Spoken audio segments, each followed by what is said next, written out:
بسم اللہ الرحمن الرحیم. معذرت ڈسکنیکٹ ہو گئی تھی ویڈیو. تو میں اس کا بتا رہا تھا مولانا عبداللہ انور صاحب کی کتاب معجم علوم الحدیث کا.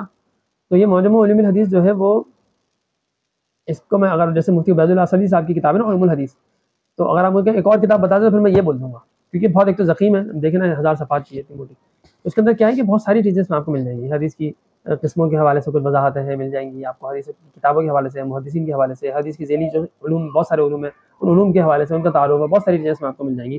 تو اس لیے جو ہے وہ اس کتاب کا مطالعہ میں کہوں گا کہ اس کتاب کا کر لیں. اگر دوسری کتاب پڑھنے کی ہمت ہے، جب آپ وہ پڑھ لیں گے تو آپ کا دل چاہے گا یار ایک اور پڑھ لیں، پھر اس کو آپ جو ہے نا وہ اس کا مطالعہ کر لیں گے. ٹھیک ہے. اچھا اس میں مزیدار بات یہ ہے کہ جیسے آپ کو مثال کے اوپر حسن حدیث تلاش کرنا ہے تو کیسے تلاش کریں گے؟ یعنی حسن حدیث تلاش کرنا نہیں، مطلب اس کتاب میں آپ کو حسن حدیث کے بارے میں بحث تلاش کرنی ہے. تو آپ کیونکہ معجم ہے نا یہ، تو اس کی جو انڈیکسنگ ہوگی نا، انڈیکس جو ہے وہ الف با تا تھا، تو آپ ہا میں جائیں گے تو ہا سے متعلق جو جیسے مثال کے طور پر یہ آ گیا حسان، حسن، حسن الادا، حسن الاسناد، ٹھیک ہے نا، حسن الحدیث، حسن صحیح غریب، حسن غریب، حسن فلان حدیثہ. ٹھیک ہے. تو یہ اب یہ ہا سے جو ساری چیزیں سارے عناوین آپ کو مل جائیں گے. ٹھیک ہے. با سے باب چلے جائیں تو باقی چیزیں آ جائیں گی. ٹھیک ہے نا. اس طرح آپ کو بہت ساری چیزیں اس میں مل جائیں گی. تو کیونکہ اس کا جو وہ انڈیکسنگ اس کی الف با تا جیسے ڈکشنری ہوتی ہے اس طریقے سے کی گئی ہے. تو کافی محنت سے انہوں نے کتاب لکھی، کیونکہ ڈکشنری ٹائپ اس طرح معجم کی طرح سے لکھنا تھوڑا سا ایک ٹاسک ہوتا ہے. اچھا جی، ایک اور کتاب ہے الفوائد المہمہ فی دراست المتون و مختلف الحدیث. یہ نعمت اللہ اعظمی صاحب کی کتاب ہے.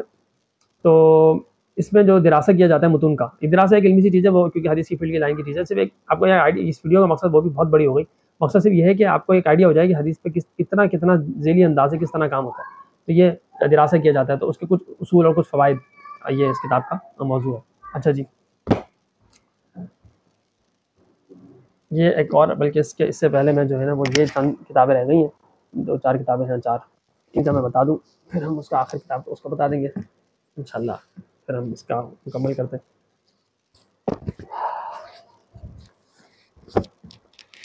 علوم الحدیث، ٹھیک ہے، مولانا حیدر علی جیسے وہ علوم الحدیث کی دیگر کتاب ہے، ایسی یہ بھی ایک چھوٹی سی کتاب ہے. تو اللہ تعالیٰ کبھی ثواب تو مل ہی جائے گا. صحیح ہے، اچھی کتاب ہے، اس میں کچھ باتیں بڑی اچھی آ گئی. فضائل محدثین، یہ خطیب بغدادی کی کتاب ہے جن کا 473 ہجری میں انتقال ہوا. 473 ہے نا، 463 لکھا ہوا ہے اس میں، 473 مجھے یاد نہیں آ رہا، پتہ نہیں 473 ہے 463 لکھا ہے تو 463 ہوگا. تو خطیب بغدادی، اچھا ہاں خطیب بغدادی صحیح ہے، 463 ہوگا. وہ میں امام بہقی سے وہ کر رہا تھا، ان کا ہوا ہے 473 میں غالباً خطیب بغدادی کا انتقال. 400 کچھ میں ہوا ہے. خیر، خطیب بغدادی کیا نام پھر سے امام بہقی، کیونکہ امام بہقی وہ آخری وہ ہے 458 میں ہوا ہے غالباً امام بہقی کا. تو اس میں کیسے ہو رہا ہے یہ؟ خیر وہ تھوڑا سا مجھے بھی اشکال ہو رہا ہے، تھوڑا ذہن تھوڑا نا مشبش ہو رہا ہے. تو امام بہقی رحمہ اللہ غالباً 458 ہجری میں ان کا انتقال ہوا ہے. تو وہ شخصیت ہیں کہ انہوں نے اپنی کتاب میں حدیثیں جو نقل کی تو اپنی سند سے پیش کی ہے. ٹھیک ہے. اس کے بعد ان کے بعد کسی محدث نے حدیث کی کتاب اگر لکھی ہے کہ محدث نے لکھی ہے تو انہوں نے اپنی سند پوری میں نے ان سے سنا کر کے وہ آپ صلی اللہ علیہ وسلم تک نہیں پہنچائی، بلکہ انہوں نے مثال کے طور پر بخاری کی اگر روایت لے رہے ہیں تو بس بتا رہے ہیں بخاری، تو پھر بخاری کی سند کافی ہے. بہقی کی بتا رہے تو بہقی کی سند کافی ہے. ٹھیک ہے، کیونکہ حدیثیں مرتب ہو چکی ہیں، مکمل ہو چکی ہیں، تو اس لیے اس کی ضرورت ہی نہیں پڑی. تو اسی لیے امام بہقی رحمہ اللہ کو مجھے یاد آ گیا. خیر، تو یہ خیر فضائل المحدثین خطیب بغدادی کی کتاب ہے. اس کو ترجمہ کیا امین صفدر کاڑوی صاحب رحمہ اللہ نے، جو ہمارے دور کے نماز قریب کے بڑے ایک مناظر گزرے ہیں. امام ابن ماجہ اور علم حدیث، یہ عنوان ہی، اس کا نام ہی اس کا ٹاپک بتا رہا ہے، لیکن مولانا عبدالرشید نعمانی صاحب نے اس میں علم حدیث سے متعلق بہت قیمتی اور بڑے کام کی چیزیں جو ہے نا وہ اس میں لکھ دی ہیں. اور ابن ماجہ صحیح سیاست میں آتی ہے، لیکن ایک بات میں بتا دوں کہ ابن ماجہ میں 29 روایات موضوع ہیں، یعنی کہ 29 روایات ایسی ہیں جو ثابت نہیں ہیں. ٹھیک ہے. تو جیسے ایک غلط فہمی ہے نا کہ سیاہ ستہ کی ہر حدیث صحیح ہے اور سیاہ ستہ کے باہر کی جتنی کتابیں ان کی ہر حدیث ضعیف ہے یا غلط ہے. یہ بالکل غلط بات ہے. یا یہ سمجھا جاتا ہے کہ سیاہ ستہ میں ساری حدیث ہیں، ایسا نہیں ہے بھائی. سیاہ ستہ میں تو چند فیصد حدیثیں ہیں. حدیث کی کتابوں کی تعداد ہی جو ہے نا وہ سینکڑوں میں ہے. ابھی جو کام ہو رہا ہے حدیث کا مسعود الحدیث میں، وہ بھی اللہ تعالیٰ جزائے خیر دے میرے شیخ میرے مرشد حضرت مفتی تقی عثمانی صاحب حفظہ اللہ تعالیٰ کو، تو وہ ان کے ہی زیر سرپرستی کام ہو رہا ہے، وہ کام بھی اللہ تعالیٰ مفتی تقی عثمانی صاحب سے لے رہے ہیں.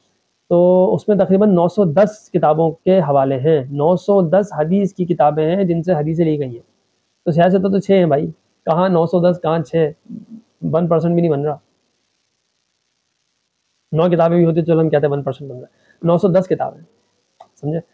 تو بھائی حدیث کی صرف یہ سیاست نہیں ہے، حدیث کی کتابیں بہت ہیں. امام بخاری کے استاد ہیں امام احمد ابن حنبل، مسند احمد ہے ان کی جو ہے نا، وہ میں ابھی مکتبہ میں نے دیکھی تصویر، 52 جلدوں میں شائع کی ہے، 52 جلدوں میں. ٹھیک ہے اس میں تحقیق بہت زیادہ ہوگی، حاشیہ بڑا ہوگا، اس وجہ سے ٹائم تھوڑا زیادہ وہ ہو گیا، لیکن بھائی مطلب پھر بھی کچھ تو ہے نا، ایسا تو نہیں ہے نا. تو 25,000 حدیث ہے. خیر مجھے ذرا ہماری کلاس ہے، ٹائم دیر ہو رہی ہے. تو وہ ایک یہ ہو گیا. اس کے بعد ہے امام اعظم ابو حنیفہ رحمہ اللہ اور علم حدیث. یہ مولانا محمد علی صدیقی بہت بڑے عالم تھے، ان کی تفسیر بھی ہے.